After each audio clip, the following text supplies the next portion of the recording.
Assalamualaikum warahmatullahi wabarakatuh. Selamat sore teman-teman semua. Bagaimana kabar kalian hari ini?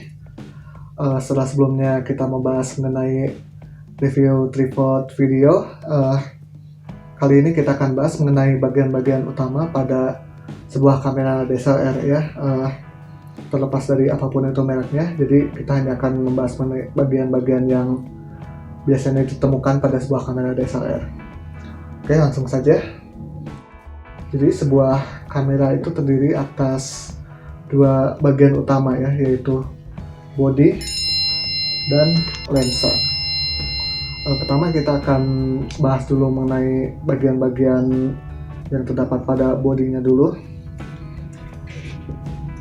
Pertama kita mulai dari bagian depannya dulu. Jadi di bagian depan body ini pertama ini merupakan penutup mountnya ya, mount atau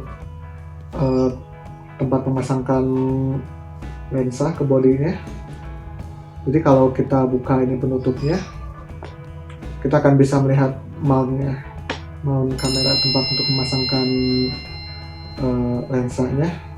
Jadi dalam mount itu terdapat sebuah mirror yang fungsinya untuk memantulkan cahaya dari lensa ke viewfinder yang ada di belakang, dan di atasnya juga terdapat focusing screen yang berfungsi untuk memproyeksikan cahaya atau subjek foto yang diterima lensa sehingga kita bisa melihatnya di viewfinder. Kemudian di bagian samping kiri saya terdapat sebuah tombol ya yang berfungsi untuk melepaskan kuncian lensa. Jadi kalau kita mau mencabut lensa dari bodinya, kita harus pencet dulu ini tombolnya, tekan tombolnya dulu, lalu kemudian lensanya diputar ke arah tertentu ya. Kemudian yang di samping kanan dari mount ini terdapat sebuah lampu AF illuminator ya. Jadi kalau kita menggunakan autofocus lalu kondisi cahayanya remang-remang, si lampu ini otomatis akan menyala untuk membantu proses focusing. Kemudian satu lagi yang bagian paling kanan ya, yang bagian karet ini merupakan grip, merupakan pegangan tangan kita ya saat memegang kamera. Sekarang kita beralih ke bagian atas dari bodinya. Jadi di bagian atas dari grip kameranya itu ada tombol shutter ya. Dia berfungsi untuk mengambil gambar, dan di sini mekanisme shutternya ada dua ya. Pertama, setengah shutter, dia untuk mengaktifkan autofocus, dan kalau kita memencet tombol shutternya sampai penuh, baru gambarnya akan diambil oleh kameranya. Kemudian bagian berikutnya yang paling umum ditemukan pada kamera DSLR adalah bulatan ini. Dia merupakan tombol yang diputar. Ini disebut dengan mode dial. Jadi di mode dial ini kita bisa memilih mode-mode pemotretan seperti manual, aperture priority, shutter priority, dan program.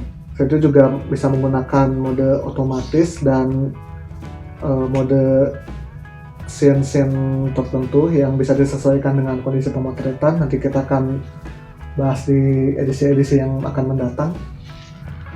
Kemudian bagian utama yang ada pada bagian atas bodi kamera ini adalah hot shoe. Jadi hot shoe ini berfungsi untuk tempat memasangkan beragam aksesoris kamera seperti flash eksternal atau trigger, bahkan juga dalam kasus tertentu juga bisa untuk memasang water pass ya. Tapi yang paling umum digunakan adalah untuk memasangkan flash eksternal dan trigger. Kemudian bagian berikutnya yang ada di atas body adalah built-in flash. Jadi kalau kita memotret di kondisi yang kurang cahaya, kita bisa menggunakan cahaya buatan ini ya, artificial lighting, dengan memanfaatkan built-in flash ini.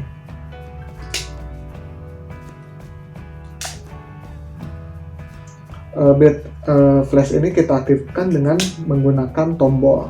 Jadi ada tombol khususnya, kita tekan seperti ini, nah, flashnya akan langsung nge-pop up ke luar ya.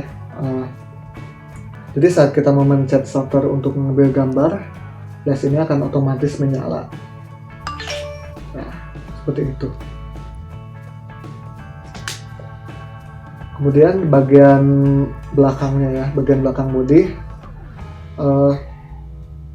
biasanya di bagian belakang ini kita akan menjumpai monitor. Jadi monitor ini berfungsi untuk menampilkan menu pengaturan kamera, juga untuk menampilkan gambar dan video yang sudah kita ambil. Kemudian selain monitor juga ada berbagai tombol untuk mengakses menu, kemudian menghapus gambar atau video, kemudian menampilkan bantuan dan lain sebagainya. Untuk tombolnya di samping kanan ya, di samping kanan biasanya di sini ada tombol untuk navigasi ya, tombol arah ke kiri, ke kanan, atas dan ke bawah untuk memilih menu-menu atau memilih-milih gambar yang sudah diambil. Lalu di atasnya yang terdapat yang namanya viewfinder atau jendela bidik untuk mengamati subjek foto, menyusun komposisi dan mengatur fokus sebelum mengambil gambar. Jadi untuk kamera DSLR yang apa yang kita lihat di jendela bidik adalah apa yang akan direkam oleh kamera ini. Lalu di bagian samping kanan kamera, bagian atasnya juga ada command dial. Ini fungsinya biasanya untuk mengatur shutter speed atau diafragma, juga ISO. Sedangkan ini juga bisa digunakan untuk memilih-milih gambar juga ya, untuk melihat-lihat gambar yang sudah dijepret sebelumnya. Kemudian di bagian samping bodinya terdapat macam pintu ya untuk kita membuka memory card. Jadi si memory card kameranya itu terdapat di bagian samping. Untuk di bagian samping kirinya sendiri ini terdapat ini ya, berbagai macam port. Untuk di bodi yang saya gunakan sebagai alat peraga ini terdapat antara lain port untuk GPS atau Global Positioning System, kemudian juga bisa untuk memasangkan kabel USB, kabel HDMI, dan juga AV ya, untuk AV out untuk menyambungkan kamera ke layar atau televisi eksternal. Kemudian terakhir bagian bawah bodinya ya, biasanya di sini hanya ada dua part utama saja. Yang pertama ini merupakan semacam slot ya untuk kita memasangkan tripod. Jadi kalau kita mau memasangkan kamera ke tripod seperti yang kita bahas di video sebelumnya, si skrup tripodnya itu kita masukkan ke lubang ini sampai terkunci dengan sempurna. Kemudian di sini juga terdapat tutup baterai ya. Jadi si tempat baterainya itu ada tepat di bagian dalam dari gripnya ini. Jadi kalau kita mau mengeluarkan, kita buka tutup baterainya, lalu kemudian si baterainya ini akan bisa kita ambil ya. Oke teman-teman, selanjutnya kita akan bahas bagian lensanya ya. Untuk alat peraganya sendiri, tadinya saya mau pakai lensa fix ini ya, fix 50 mm, tapi karena nggak ada zoom ringnya, jadinya saya pakai lensa kit saya aja yang sudah tidak terpakai ya. Jadi untuk bagian utama dari lensa ini, kalau untuk kasus lensa zoom ya, seperti 1855 atau 18140 atau 70300, pertama ini ada zoom ringnya ya, yang berfungsi untuk mengatur seberapa lebar ininya, sudut pandang gambarnya.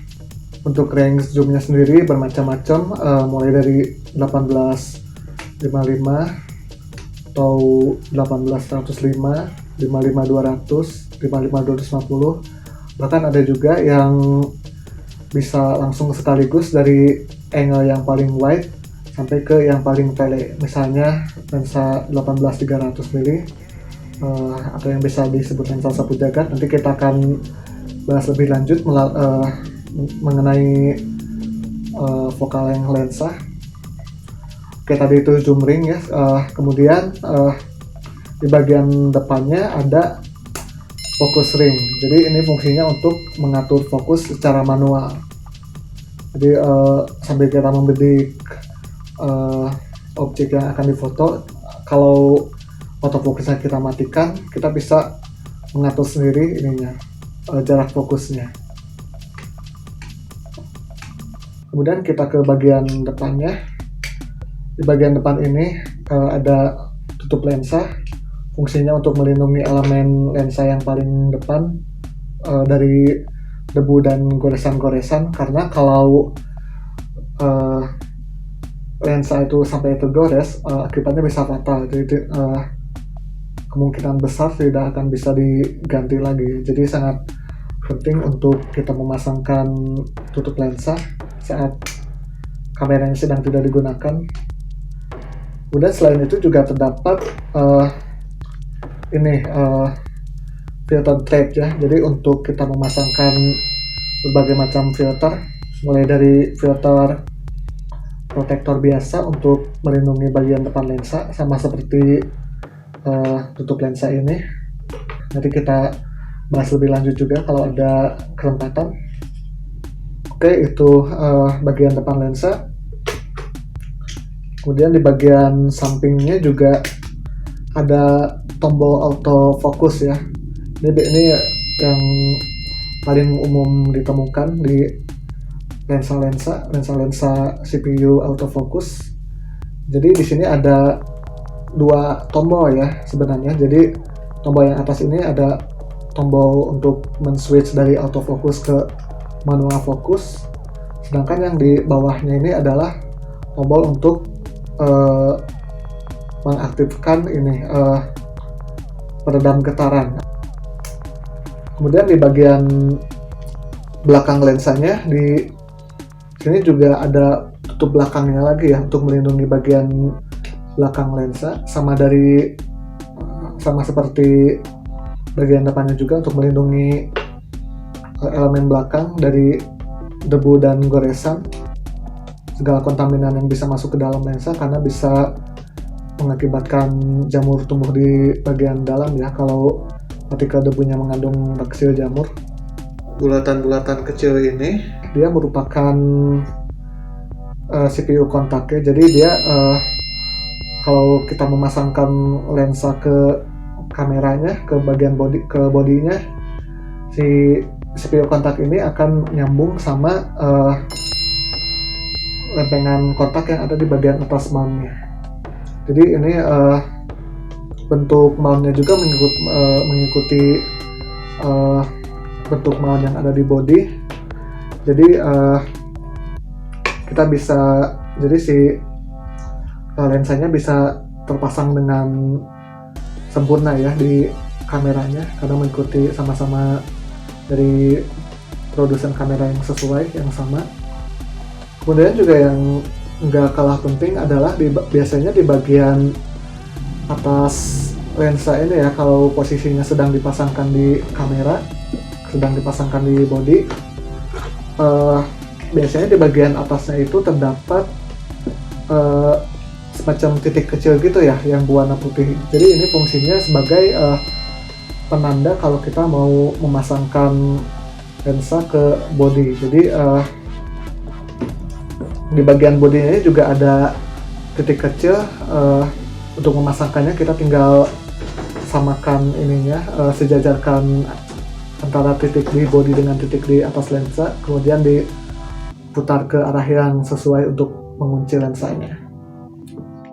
Oke teman-teman, mungkin sampai segini dulu yang bisa kita bahas untuk kali ini. Saya mengucapkan terima kasih yang sebesar-besarnya yang sudah menonton video ini. Semoga bisa bermanfaat untuk kalian yang sedang mau belajar fotografi ya. Wabillahi taufiq wal hidayah. Wassalamualaikum warahmatullahi wabarakatuh dan selamat sore. Jika video ini bermanfaat, jangan lupa klik tombol like, share ke teman-teman kalian, tuliskan tanggapan kalian di kolom komentar, dan jangan lupa untuk subscribe channel ini dan nyalakan lonceng notifikasinya untuk tahu update terbaru dari channel ini. Sampai jumpa di video selanjutnya.